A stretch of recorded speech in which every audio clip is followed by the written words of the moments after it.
From the beginning, the Persian Gulf War was Goliath against David. Day after day, U.S. military spokesmen trumpeted the overwhelming firepower of the U.S.-led coalition that they said left Saddam Hussein's vaunted military machine paralyzed. But it turns out Saddam's military may not have been so paralyzed after all.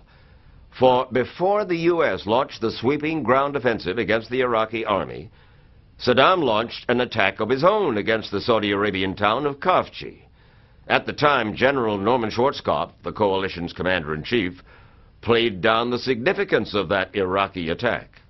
You know, in my judgment, from a military standpoint, it's absolutely meaningless. It's really, you know, it's no more than the irritation of a small mosquito as far as this entire campaign is concerned. What U.S. commanders did not know at the time was that the pre-dawn attack on January 29, 1991, was the beginning of Saddam's mother of all battles. The Iraqis snuck into Khafji, a largely abandoned Gulf Coast town. Several hundred men, supported by tanks and armored vehicles, encountering only light resistance from Saudi defenders. There was no consideration that they would launch any sort of an attack against what had been a stable area ever since August. So it caught everybody by surprise. Retired Marine Corps General Bernard Traynor is co-author of a book about the Gulf War. When the reports started to come in, they were treated in a routine manner, that there was a probe along the front. Nobody was giving that much attention to it. That changed, however, when Air Force Commander Chuck Horner entered the operations center. And he saw all of these reports coming in of an Iraqi ground attack, and he said, "What are we doing about it?" And he got a blasé answer, so he energized everybody in his own fashion and got the aircraft going up there. However, additional Iraqi troops had already occupied the city by the afternoon of the 30th. Efforts by Saudi and Qatari troops to retake Khafji had been repulsed, and Marine artillery and Cobra attack helicopters had been rushed in for support. What we wanted to do was make the road so that it would be inaccessible, so that whatever it is they have coming down towards us couldn't get across there. Fire! What Saddam had coming down that road were elements of a 40,000-man force. He actually wanted to start the war. He launched a major corps-size attack with two mechanized infantry divisions and an armored division to attack into Saudi Arabia, to preempt any American attack, to get the Americans moving to counterattack, and of course they'd be counterattacking on his terms, not their own terms. To General Schwarzkopf, Saddam's attack made no military sense. After the war, though, an Air Force study shed new light on Iraq's possible motivation. Iraq's sole hope, it concluded, was to force an early start to a ground war of attrition before it was itself exhausted.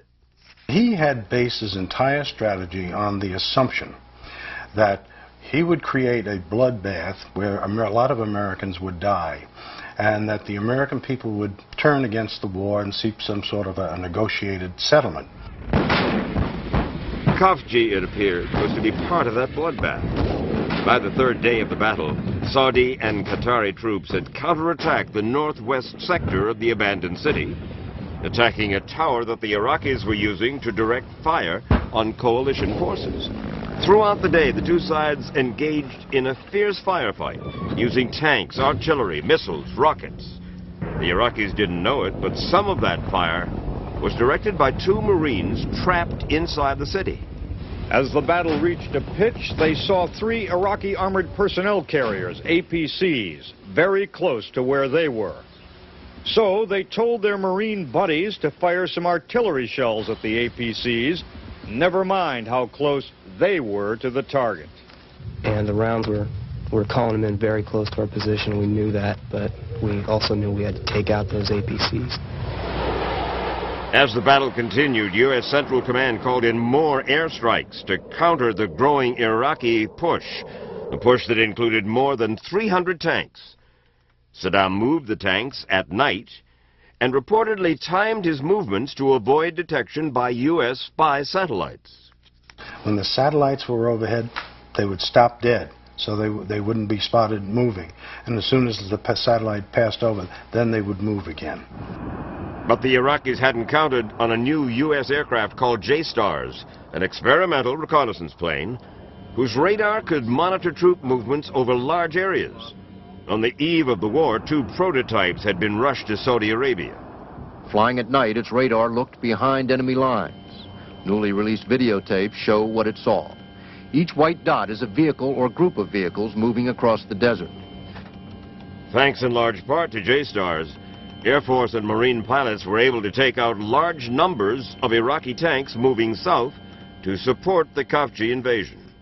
American pilots report that they've been bombing and strafing a convoy of Iraqi tanks and trucks 10 miles long inside Kuwait.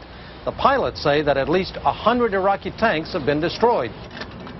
One Iraqi prisoner of war, a veteran of the Iran-Iraq War, told interviewers after Khafji that his column underwent more damage in 15 minutes than it had in 8 years in the previous war. Without the tanks and armored vehicles, the Iraqi troops inside the city were finally forced to surrender or retreat. The 3-day battle for Khafji ended today as 500 Iraqi troops surrendered to Saudi and Qataran armored columns that stormed the city. It was clear from what they found that a fierce battle had been fought here from street to street. 10 Saudis and Qataris and 25 Americans had been killed in the battle. 14 of the Americans were airmen killed when their aircraft was shot down. 11 others were Marines killed in 2 separate incidents when, it was soon discovered, their light armored vehicles were hit by missiles fired mistakenly by other units. It was an ominous harbinger of things to come. As for the Iraqis, Khafji turned out to be their last ground attack of the war, but that did not mean that they had given up.